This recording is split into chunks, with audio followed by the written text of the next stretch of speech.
Okay, welcome back, guys.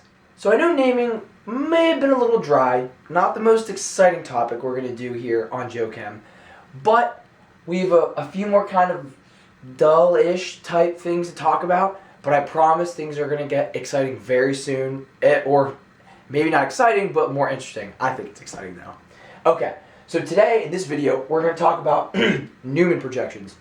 And basically, here's what Newman projections do for us. Let me throw up a quick structure for you. So if I were to draw this structure for you guys, okay, here's what Newman projections would do for us. So if we have this structure, even though it's drawn, static, it doesn't look like it's moving. If you were to look down every bond axis, if I was to look down this carbon's bond axis and this carbon's bond axis, kind of like I took this type of perspective, this bond and all of this carbon's hydrogen bond, the bonds he has to hydrogen, they're single bonds. There's no hindrance, or they're not locked into place. They're constantly spinning all the time. And eventually, they kind of take on different conformations. So at some point, things are going to be kind of aligned with others, things are going to be kind of placed opposite of others, and you'll see what I mean because I'm going to draw an example. So to kind of translate this into a Newman projection, here's what we would do. Let's just say, for instance, I'm going to take this carbon, and I'm going to look down this bond axis. And to kind of give you a little bit of a picture, I could draw an eye right here. There are little eyelashes on there. So if this eye is looking down this bond axis, here's kind of what you would see from a Newman projection standpoint. So what you do is you draw a big circle, and then you draw a dot right in the middle of that big circle. And here's kind of the convention. The dot carbon, as you call it, is the first carbon you would look down as you're looking down the bond axis. So here's the dot carbon. The big circle carbon is the one behind it. So it kind of makes sense, right? You would see the dot here, and then you can see the big circle carbon behind it. So the dot comes first, then you have the big circle. Okay. Then your next approach is you need to fill in all the groups on both the dot carbon and the big circle carbon. So just take one at a time. So on this dot carbon, right, we have a bromine, we have a methyl group, and we don't have it drawn in, but we also have a hydrogen, right? Doesn't matter how you fill them in, but I usually go straight up, down to the side, down to the other side. So I'm going to throw the bromine up top. I'm going to then, doesn't matter, I'm going to throw the hydrogen over here. And then I'm going to have the methyl group over here. So I'll write CH3 just to be completely explicit. Okay, so now that we're kind of done with the dot carbon, let's look at the big circle carbon, the back carbon. So you can see we have, if you can recognize that, we have an isopropyl group, right? So an isopropyl group, and then we also have two hydrogens, right? So those are the three groups that are attached to the back carbon. So for no reason at all, I'm going to draw kind of my lines here, here, and here, okay? So I'm going to put this isopropyl group right here. I'm going to put this hydrogen over here, and I'll put the other hydrogen over there. So this is kind of what a Newman projection is. You're looking down this bond axis, and then you draw your dot carbon, your circle carbon. You draw three lines stemming from the dot or the outer of the circle, right? Because I have my dot groups coming from the dot carbon, and then my circle carbons are circle carbon groups, are coming straight off of the back circle, right? So this is kind of what a Newman projection is. So what it allows us to do is, like I said, these groups are rotating all the time. So eventually, this conformation I've drawn for you right now is what's called a staggered conformation. And that's kind of self-explanatory, right? Because you can see that the groups aren't one on top of each other. There's daylight between them, right? There's space. However, like I said, there's free rotation. So this happens all the time. So let me show you what would happen if we rotate the group 60 degrees. And I'm not going to move the front groups, I'm just going to move the back groups. Here's what we would get. So I'm going to leave the front groups the same, so my bromine's up top, My hydrogen is down to the right. My methyl group is down to the left. So now this isopropyl group is going to be kind of on top of the CH3 or behind the CH3, right? But I'm going to kind of have to draw it like this. Right? A little messy, sorry about that. This hydrogen is going to move up and going to be next to the bromine. This hydrogen is going to move down and be next to the hydrogen. Okay. So it looks different from the staggered conformation, right? And this is actually called an eclipsed conformation. And here's what Newman projections allow us to do. So like I said, you're always going to move these things 60 degrees around, and you're going to alternate between staggered and eclipsed conformations. And some are going to be higher energy conformations or lower energy conformations than others. You can see clearly that right here we have the isopropyl group is in between a hydrogen and a methyl group and completely opposite of the bromine. However, over here you can see we have all of the groups eclipsed with one another, and the isopropyl group is right on top of the methyl group. That's going to cause some energy ramifications, right? This conformation is lower energy than this one because the groups are on top of each other. And I'm going to tell you a little bit about the strain, the different types of strain, what makes that energy go higher or lower, and we're going to evaluate all of the conformations of this molecule. But let me erase some of this and I'll redraw it. Okay, so the question someone will usually ask you when you're doing stuff with Newman projections is draw all of the Newman projections between 0 and 360 degrees rotation of one of the groups, either the front or the back, and then draw an energy diagram ranking the different conformations of those Newman projections you drew between 0 and 360 degrees. Alright, so we're going to go through this. I know my explanation before may have been a little confusing, but let's go through this. I'll introduce some terms along the way, and you'll see that really this is more of a methodical thing that you can just go for, rotate, and you'll see what I mean. Okay, so let's start drawing Newman projections. So for the first one you draw, it doesn't matter how you draw it. It really just, you have to draw one, and then you'll end up drawing all of the other ones. So it doesn't matter where you start. So I'm going to draw my circle, my dot carbon. Move this down a little bit. Okay, so remember, attached to your, look at the carbons you're looking at, and make sure you get the appropriate groups. So right here I got my dot carbon, and attached to my dot carbon, right, is a bromine, a methyl group, and that implied hydrogen. So let's draw that in. I'm going to arbitrarily, for no reason, put the bromine up top. I'm going to put the hydrogen over here, and then I'm going to put the methyl group way over here. Okay, good stuff. So now let's look at the back carbon. Right, remember we have that isopropyl group, and then we have two implied hydrogens. So for no reason at all, I'm going to put my isopropyl group down there, and then I'm going to put my two hydrogens right over here. Remember, because the groups aren't on top of each other, there's some daylight between them. This is a staggered conformation, right? And remember, we said staggered conformations are lower than eclipsed conformations because when you have this daylight in between the groups, you have less strain in the molecule overall than if you're eclipsed. And here's why. If you have two groups eclipsed, they can usually physically bump into each other. That's what's called steric strain. And I'll highlight this as we go on. Steric strain. The other type of strain is called torsional strain. And torsional strain is, alright, so if we have these electrons in this bond right here, especially when eclipsed conformations occur, these electrons will be repelled by the electrons in this bond, and also these electrons will repel these ones. So the two types of strain we have going on are physically bumping into each other and then electrostatic repulsion, right? So those are the types of things that make energy conformations higher or lower, and that's why we use Newman projections to kind of evaluate those different energies. Okay, but anyways, back to the actual drawing of the Newman projections. Okay, so we've drawn 0 degrees. Now let's draw 60. I usually like to keep the front groups constant, and I like to rotate the back groups. That's just me. If you like to rotate the front, be my guest. But let's do it together here. Okay, so I'm going to keep the front groups the same. Bromine up top, hydrogen over here, CH3 over here. Okay, now let's rotate the back groups. We are staggered here, so we're going to go to eclipsed over here. So this hydrogen is going to be eclipsed with this hydrogen. This isopropyl group will be eclipsed with this methyl group. Kind of just draw it your best. And then this hydrogen will be eclipsed with this bromine. Okay, cool.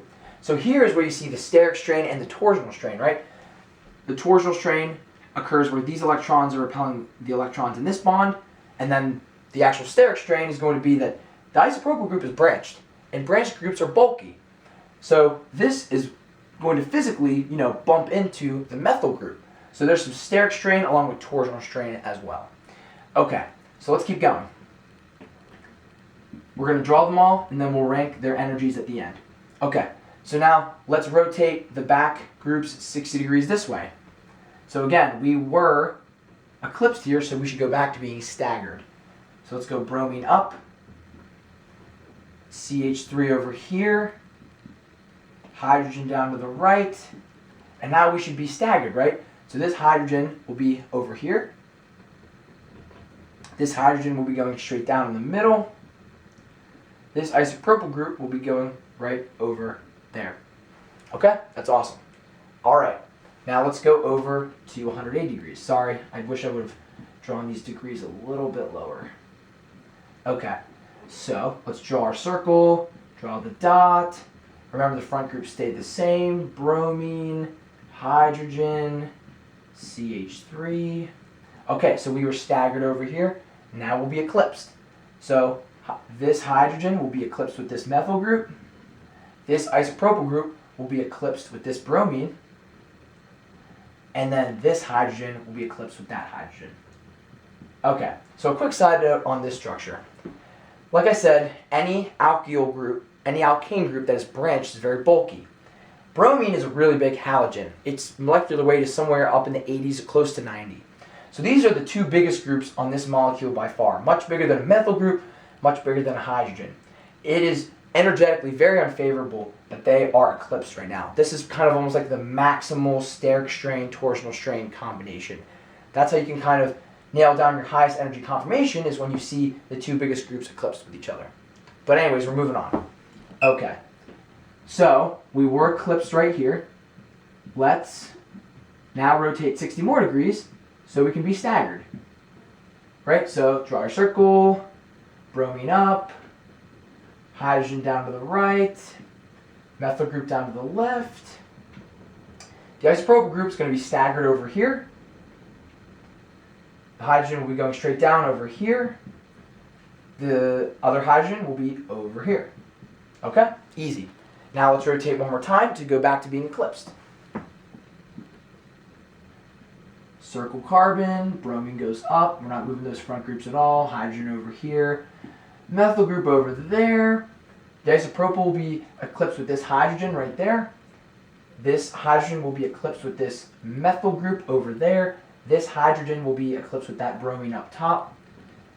All right, so another eclipse conformation. Let's now draw the last one. And 360 degrees should be the same as 0, so if we get the same structure, that's a good thing. We need that. Okay, circle carbon, dot in the middle, bromine goes up, hydrogen down to the right, methyl group down to the left. Again, sorry to be redundant, but we don't move those at all, or we chose not to.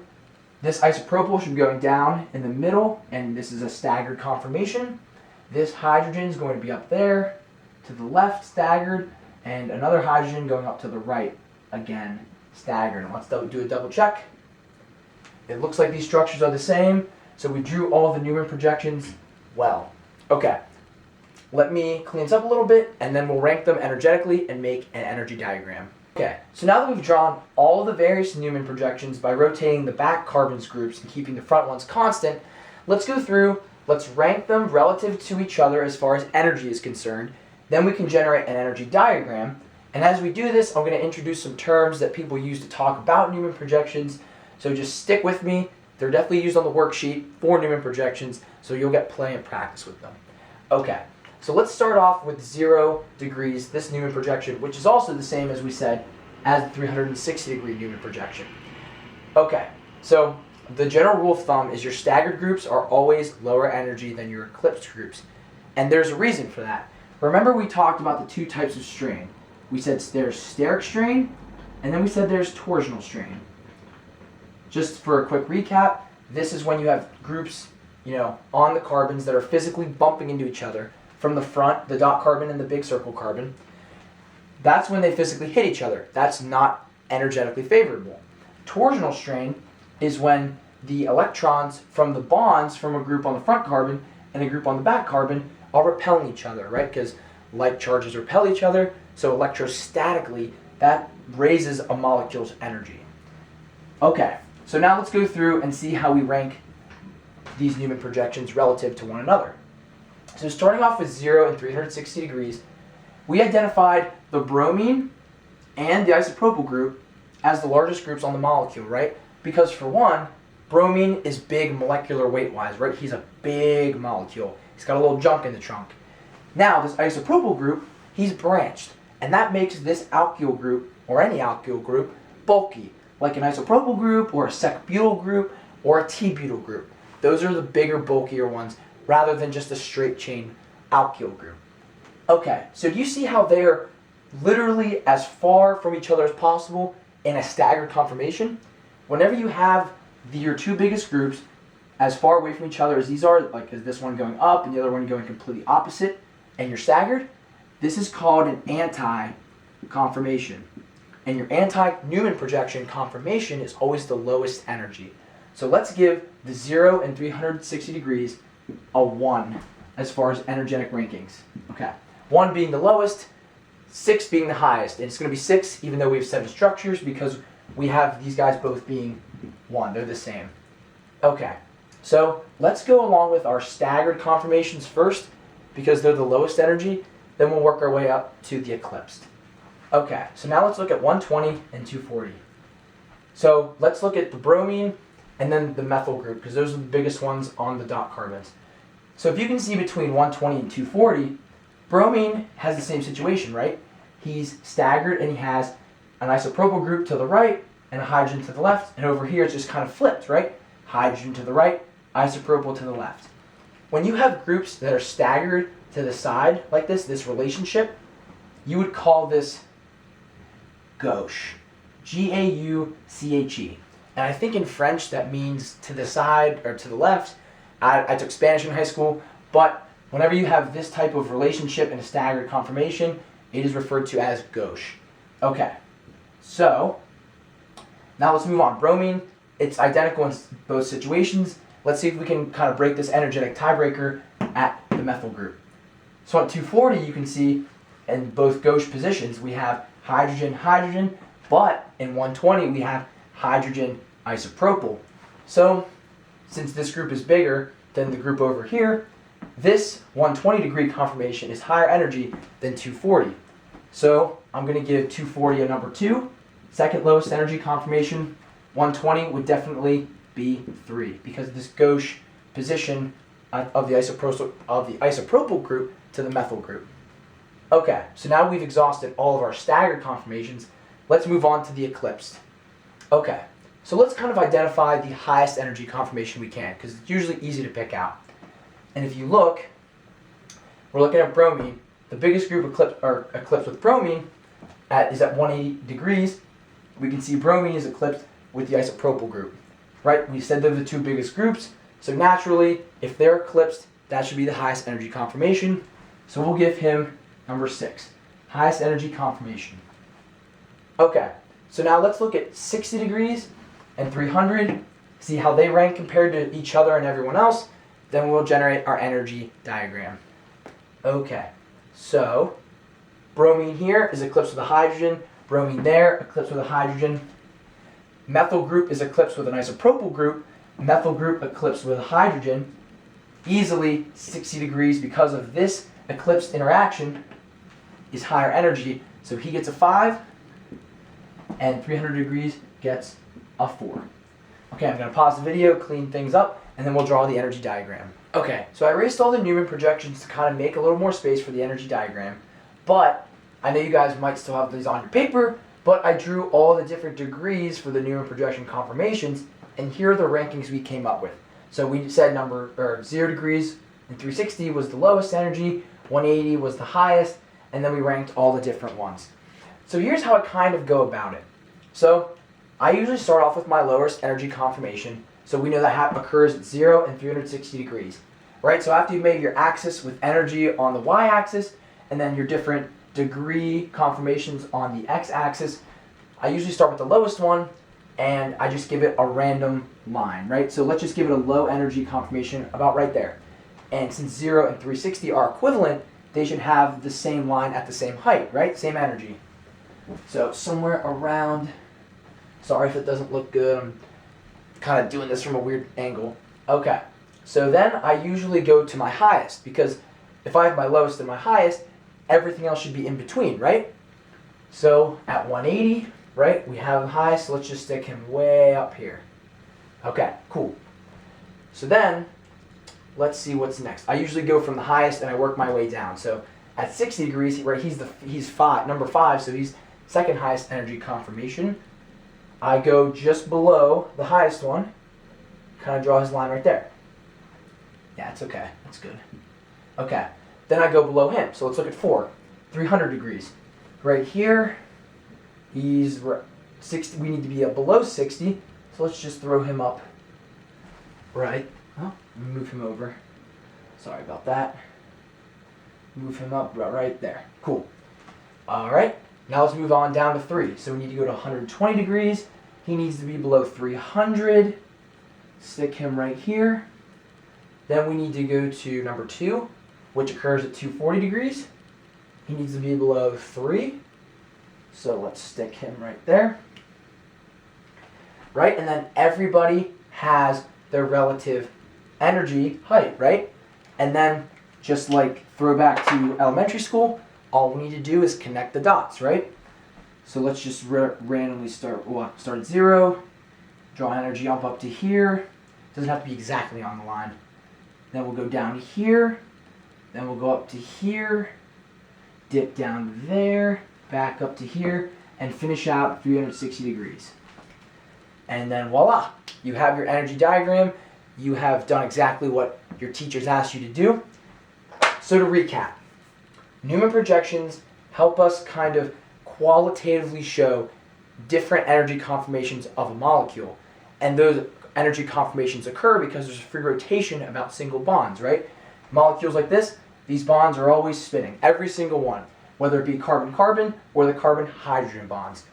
And we know the different energy conformations occur because there's different types of strain, right? We know there's steric strain, which are groups that physically, bump into each other. Or there's torsional strain due to electron repulsion due to different electrons and bonds.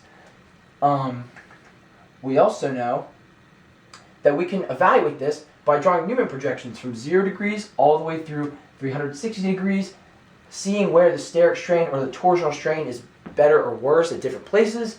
Then we can give them relative energy rankings. Then we can kind of draw our lines on an energy diagram, and then we can do our little loop-de-loop and connect the dots. Okay, so the worksheet will help reinforce all of this.